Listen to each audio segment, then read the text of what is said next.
सुनाया अपन वाली न गोरी जो तत रहा पलंग भर लुटत रहा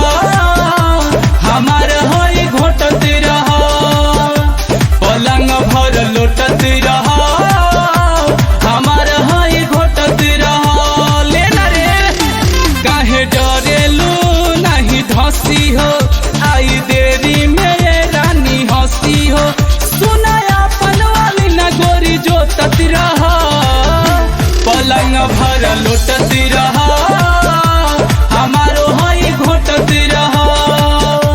पलंग भर लुटत रहा हमार हई घोटत रहा या समान भी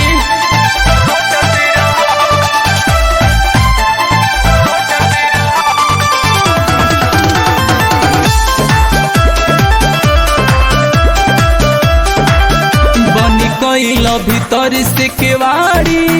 गोदर जावा के चीज चिखाव हम बले न देखनी फ्रिज के तनी कुल की रखे तू सिखाव बनी कइल भीतर से केवाड़ी गोदर जावा के चीज चिखाव हम बले न देखनी फ्रिज के तनी कुल की रखे तू सिखाव गिरी नीचे उठा के तू पोतत रहा पलंग भर लुटत रहा हमारो हई घोटत रहा पलंग भर लुटत रहा हमारो हई घोटत रहा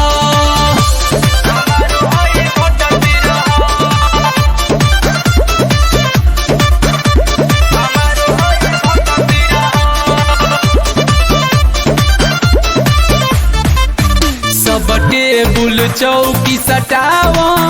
मौका नही सन आई मजरा जाऊ पेंदर से पैबू गोरी भर जिंदगी न भुलाई सब टेबुल चौकी सटावा मौका नही सन आई मजरा जाऊ पेंदर से पैबू गोरी भर जिंदगी न भुलाई खाली गोदी अनुप के न उठत रहा पलंग भर लुटत रहा हमारो हई घोटत रहा पलंग भर लुटत रहा हमारो हई घोटत रहा काहे डरेलू नहीं धसी हो आई देरी में रानी हंसी हो सुनाया अपन वाली न गोरी जो तत रहा पलंग भर लुटत रहा हमारो हई घोटत रहा पलंग भर लुटत रहा हमारो हई घोटत रहा लील जो न रे पूरा का पूरा।